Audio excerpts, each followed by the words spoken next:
उस काली गोली को जब मैंने फर्स्ट टाइम ट्राई किया जाके आपसे लेने के बाद, तो उसका तकरीबन मुझे कोई आधे घंटे में 3 दफ़ा स्टूल पास हुआ। बिल्कुल ठीक है। कितनी खाई थी वो आपने? 2 आपने कहा था। हाँ, 2। 3 भी लिखा हुआ था, 4 भी लिखा हुआ था। 4 का मतलब होता है, हम कहते हैं कि 2 घंटे बाद बेहतर स्टूल पास होता है, लेकिन आपको अच्छा, वो 1-2 नहीं। वो तकरीबन उसके बाद एकदम से मेरे दिल की धड़कन तेज़ हो गई, घबराहट हो गई अच्छी खासी मुझे। बिल्कुल सही। फ़ौरन बेटे को बुलाया, मैं कहा यार ब्लड प्रेशर मेरा चेक करो। खैर वो नॉर्मल था, लेकिन वो काफ़ी देर घबराहट रही। उसके बाद फिर मैंने एक खानी शुरू कर दी, बिल्कुल सही है। 1 कैप्सूल ग्रीन वाला और 1 टेबलेट। 1 टैबलेट बिल्कुल सही ठीक है। है। उसके बाद भी मतलब स्टूल की पोजीशन ऐसी होती है कि वो हवा के साथ होता है। बिल्कुल सही है, मतलब अभी गैसेस बनती है अंदर। हाँ, मेरे हवा होती है और साथ स्टूल होता है, हवा होती है बिल्कुल साथ सही। स्टूल होता है।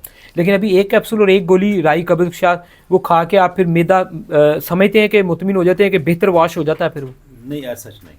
नहीं हो रहा, तो फिर इसका मतलब है कि बिल्कुल एंड टाइम सोने के ऊपर आपको वो 2 टैबलेट्स खानी चाहिए, वो काली वाली। काली वाली। अच्छा। क्योंकि 1-2 दफ़ा अगर मजीद कमाल का मैदा वॉश हो गया तो फिर ये गैसेस का जो प्रेशर या घबराहट है, ऐसी चीज़ उससे नहीं होती। मतलब 4 गोलियां तो बात कर मैं ले लेता हूँ वो माशाल्लाह, मुझे क्यों हो रहा है फिर सब? और बेशुमार पेशेंट्स हैं वो खा रहे हैं। मुझे नहीं, वो हम कहते हैं कि आपको जब ऐसा होगा ना, तो आपने क्या करना है कि वो जो तलखी उठी है ना ऊपर को आपकी, आपने उसके लिए नीम गर्म एक हल्की पत्ती वाला चाय का कप बना के पी लेना है, या नीम गर्म पानी इस्तेमाल कर लेना थोड़ा वो, ठीक है जी। नीम गर्म कहवा पी लेना है, ताकि वो प्रेशर जो उसका आ रहा है वो नीचे को डाउन हो,